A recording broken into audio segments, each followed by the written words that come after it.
Hi, I'm Katie Ziskind. I own Wisdom Within Counseling in Niantic, and you can learn more about us at wisdomwithinct.com. In this video, we're going to be talking about complex trauma or complex PTSD and some grounding techniques that can help you calm down or feel centered even 1% more. So when you have complex PTSD, you might have past painful memories that get retriggered by certain events in your current day. So if you have a history of sexual, physical, emotional, or verbal abuse in your past, certain things can re-trigger you. Someone raising their voice might remind you of being yelled at as a child, or someone touching your body in an unwanted way can remind you of when other times of unwanted touch occurred. So when you go through a post-traumatic stress disorder flashback, you might experience anxiety, hypervigilance. You might feel like you're on pins and needles or walking on eggshells. You may feel self-doubt or insecure in your choices. You might feel low in mood. You might have kind of mood swings. Just feel depressed or tired and have changes in appetite and have changes in sleep. So your whole mind and body is impacted from these memories that are resurfacing. So to ground yourself, you can do an activity to bring your mind in connection to your body and back into the present moment. And you might not be able to entirely push the memories away, but at least you can get to a place where, you're feeling more centered, calm, creative, curious, and truly confident that you can overcome anything that you're facing. So sometimes it feels like trauma has power over you, or the painful memory has power over you. And so grounding techniques allow you to take your power back over the trauma that has occurred. So essentially, these techniques can be really helpful for when you're having a panic attack or a post-traumatic stress disorder flashback and all you can think about is the past. So we're going to run through a couple techniques today. You can pick from these. What I recommend doing is practicing these when you're having a great day and when you're feeling calm so that you're more able to call on them and use them when you may be having a rough day. So the first technique is to use your 5 senses to ground yourself. So first we're going to be using taste. So over here I have a little snack. And so I have a little homemade breakfast cookie. It has like oats and nuts and things like that. So essentially we're going to be using taste. You can have a little taste of something. It could be a piece of chocolate, a peppermint, even having some tea is a great thing to have using your taste, your tongue. And it's a plus if this has a positive association. So it could be like tasting your grandma's banana bread, and that brings you back to a positive memory. So you can taste something right now as you're listening to this video. Our next scent is going to be smell. So you can also use mint for this, but smelling something like a sachet of lavender. Let me see if I have one to show you. You can even smell like something like clove oil or balsam fir needles. Or just smelling something can ground you. I personally am sensitive to perfumes, so natural smells are more for me.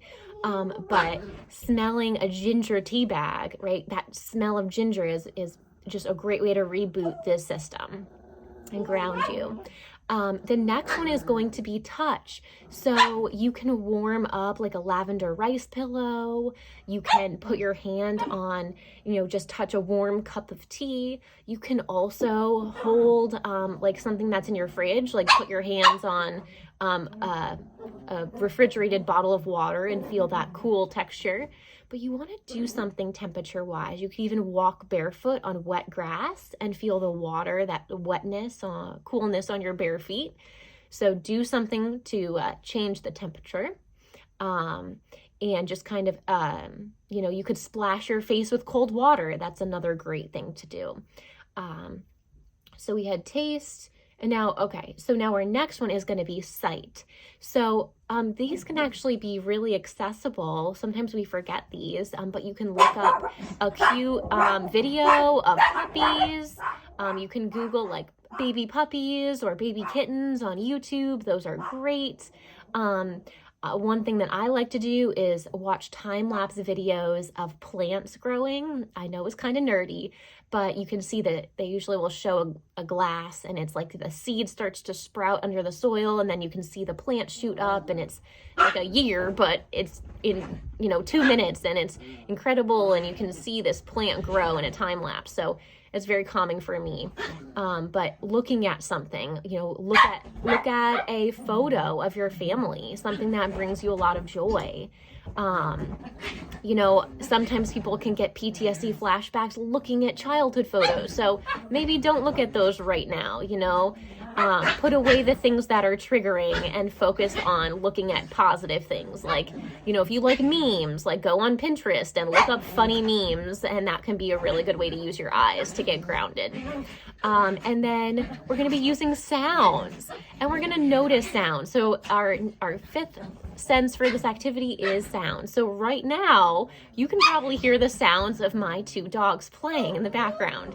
So we're letting go of judgment, but we are noticing sounds. So you can listen to a playlist that you've made of really upbeat songs, high vibration songs. You can listen to Tibetan singing bowls and Himalayan singing bowls on YouTube, like a 3 or 4 hour kind of ongoing calming thing. One thing I love to listen to as well are guided meditations. So a guided meditation has a voice that's grounding you and working you through a body scan. A variety of different body parts are named, and you kind of think about relaxing them as they're named. And you can also listen to a meditation that's longer called Yoga Nidra. That's Yoga Nidra. Yoga Nidra is very helpful for survivors of trauma in resetting that mind-body connection and providing grounding. So this is a sense activity, and hopefully whatever you ate is very tasty, but this is a great way to center and ground yourself in the present moment. The next technique that we're going to go over in this video is repeating a positive affirmation.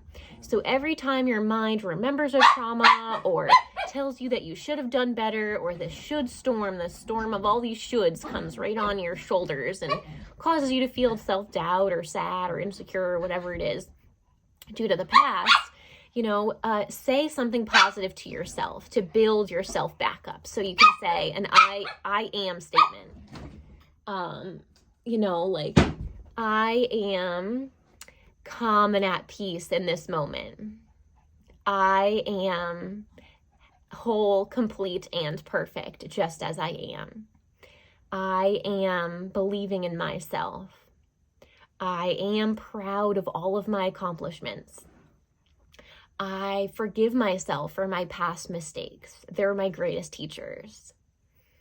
I am approaching every challenge with curiosity. I am listening to my intuition. I am attracting healthy relationships in my life. And all of these are really healthy. Another one of my favorites is I am a divine spiritual being, and I am connected to all living beings. So even if you might not believe these are true, let them soak in and repeat them as much as you can, and they will start to become the truth. So we really want to start using positive I am statements and positive affirmations to rewire the brain and manifest positivity and present moment thinking. Now, my last tip for dealing with complex post-traumatic stress disorder symptoms and PTSD flashbacks is to be outside. So nature therapies and adventure therapies are scientifically proven to help ground you. So, even if it's winter, get your snowsuit on and just get outside for 5 minutes. If it's summer, go outside barefoot. But being outside in nature, there's no ceiling above you. There's no 4 walls. There's no room, that you have to stay in. And so it's very opening for our energy, and it's very spiritually connecting. You can lie on your back and gaze up at the clouds and see what figures the clouds look like. You can get down low and look at the little tiny animals on the grass, the pill bugs and the worms. and you can see the flowers, the colors of the trees. There might be something in bloom if you're lucky. So being in nature is very healthy, and going for a hike, is really positive. I personally love Devil's Hop Yard in East Haddam, Connecticut. You can also go to Oswegatchie in Waterford or Rocky Neck in Niantic. But being in nature is a really good way to just get in tune and increase your trauma coping strategies. So it might be, some days you might need to stay in bed or just be inside, but if you can, even spend 5 or 10 minutes outside and see what that does for your energy. You might even see a cool animal like an eagle or a hawk.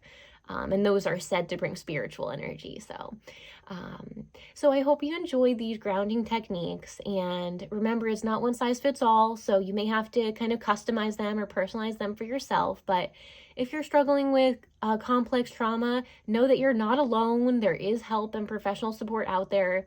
If you don't have a therapist, our team at Wisdom Within Counseling would love to support you, and nurture you through expressing these different emotions and incorporating mind-body holistic therapies and on your journey to help you feel confident over the past.